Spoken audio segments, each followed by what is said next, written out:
देंगे। अब सबसे पहले हम बात करते हैं इक्वेशन। समीकरण होता क्या है? समीकरण में जो वेरिएबल्स होता है, अज्ञात राशि होती है, चर होता है, जिसमें उसकी वैल्यू पुट करने पर उस इक्वेशन समीकरण का मान शून्य के बराबर हो जाता है, वह समीकरण कहलाता है।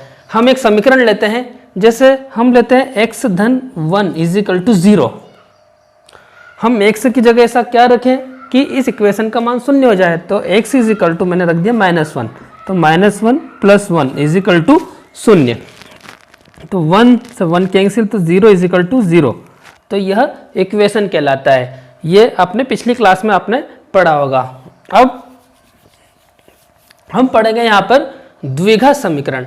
द्विघात समीकरण क्या होगा?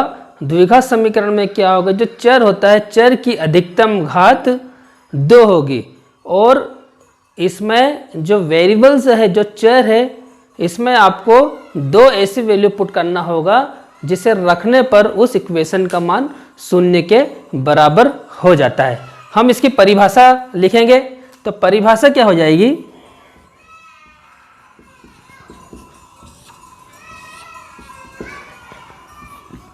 ऐसा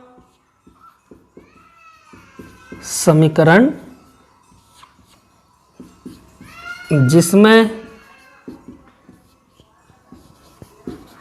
चर की अधिकतम घात 2 हो, द्विघात समीकरण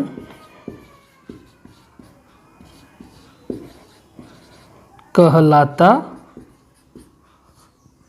है। अब ये इसकी परिभाषा हो गई। ऐसा समीकरण जिसमें चर की अधिकतम घात 2 हो, द्विघात समीकरण कहलाता है। अब ये जो द्विघात समीकरण होता है, इसका स्टैंडर्ड फॉर्म होता है, व्यापक रूप होता है। तो द्विघात समीकरण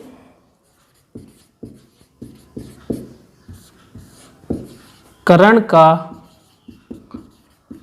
व्यापक रूप, यह व्यापक रूप आपको याद होना चाहिए, क्योंकि पूरा जो चैप्टर है इस स्टैंडर्ड फॉर्म पे ही हल होगा। इसका यह स्टैंडर्ड फॉर्म व्यापक रूप क्या होगा, तो इस विषय पर भी हम देखते हैं कि इसका स्टैंडर्ड फॉर्म क्या होगा। तो जो इसका स्टैंडर्ड फॉर्म होगा, यह होगा ax² धन bx धन c इज इक्वल टू 0। अब देखिए यहाँ पर जो x² है, इसका गुणांक क्या हो गया? a हो गया। x की पावर 1 है, यहाँ पर x का गुणांक क्या हो गया? b हो गया, और लास्ट में बचा c। इसमें 3 पद होते हैं, पहला पद, दूसरा पद, तीसरा पद। अब देखिए यहाँ पर x² दिख रहा है, तो यहाँ पर हम बात करते हैं कि x², तो x² क्या है? आपका a है। तो a जो होगा वो कभी भी शून्य के बराबर नहीं होगा। अगर मान लीजिए कि a का मान शून्य के बराबर हो गया, तो ये वाला इतना भाग क्या हो जाएगा? शून्य हो जाएगा। तो हमारा जो इक्वेशन बचेगा bx + c is equal to 0, तो ये द्विघात समीकरण नहीं होगा।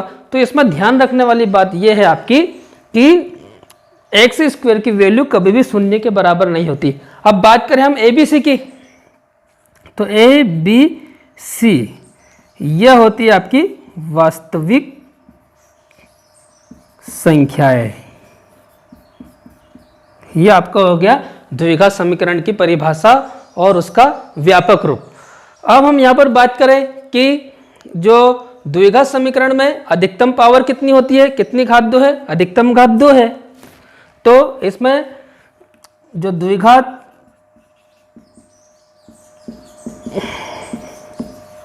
समीकरण के 2 मूल होते हैं। क्यों होते हैं 2 मूल? क्योंकि यहां पे देखिए x की पावर कितनी है? x की जो पावर है वो 2 है, इसलिए द्विघात समीकरण के भी 2 मूल होंगे। इसका मतलब क्या हो गया? जब भी द्विघात समीकरण में वैल्यू निकालेंगे, x के जो मान निकालेंगे, चर राशि के मान निकालेंगे, तो उसमें 2 आंसर होंगे आपके। अब जो पहला मूल है आपका जो पहला मूल होगा उसे अल्फा से दर्शाते हैं और दूसरा मूल बीटा से दर्शाते हैं। तो यह हो गया आपका द्विघात समीकरण में परिभाषा, उसके मूल और उसका व्यापक रूप।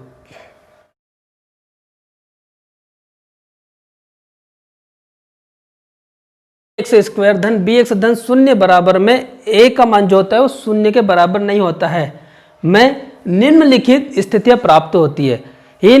अब जो द्विघात समीकरण है इसका स्टैंडर्ड फॉर्म तो मैंने आपको बता दिया, ए एक्स स्क्वायर धन बी एक्स धन सी बराबर शून्य होता है। पर यहाँ पर कुछ स्थितियां निर्मित होती है जिसमें A is equal to not equal to हो। तो इसमें जो स्थितियां है इसके बारे में हम बात करते हैं। जो पहली स्थिति होगी,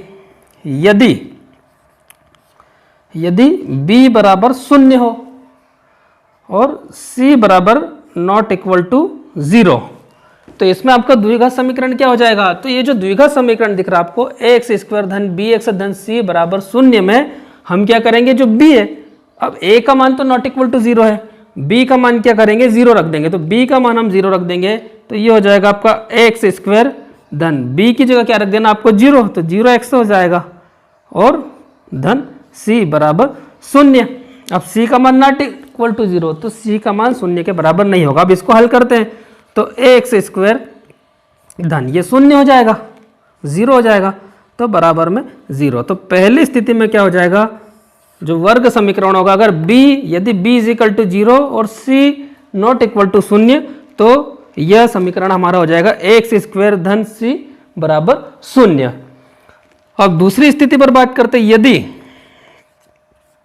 b is equal to not equal to 0 और हम c बराबर 0 ले लेते हैं, ठीक है, तब हम क्या करेंगे, वापस इसी इक्वेशन में हम क्या करेंगे, c इज इक्वल टू 0 रख देंगे। अब तो क्या हो जाएगा, A x square plus B x और c इज इक्वल टू क्या रख देंगे हम 0, तो c की जगह हम 0 रखेंगे। इसको हल करेंगे तो ए एक्स स्क्वायर धन बी एक्स धन, अब ये 0 हो गया तो बराबर में क्या हो गया, 0।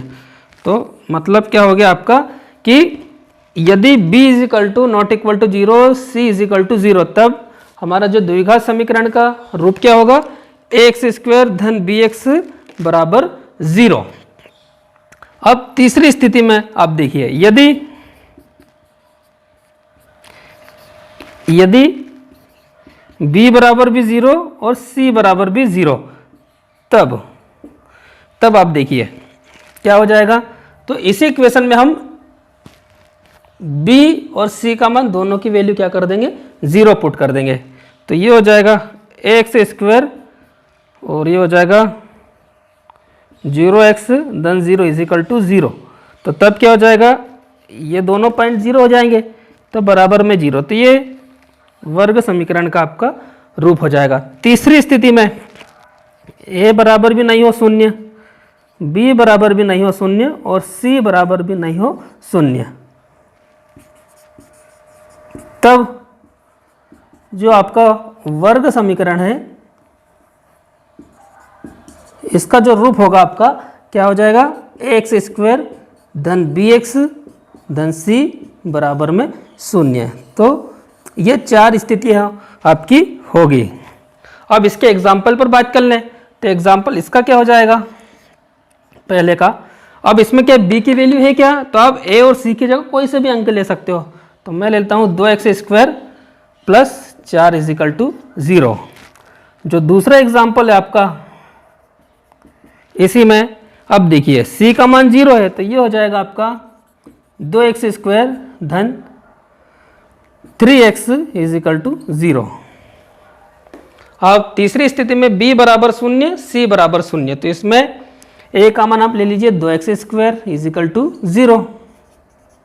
और चौथी स्थिति का जो एग्जाम्पल हो जाएगा, इसमें a b c तीनों है, तो ये हो जाएगा आपका 2x स्क्वायर धन 3x धन 4 बराबर में 0। इस तरह से हमने जो द्विघात समीकरण है उसमें 4 स्थितियों के बारे में पढ़ा। अगली क्लास में हम इससे संबंधित प्रश्नावलियों पर चर्चा करेंगे।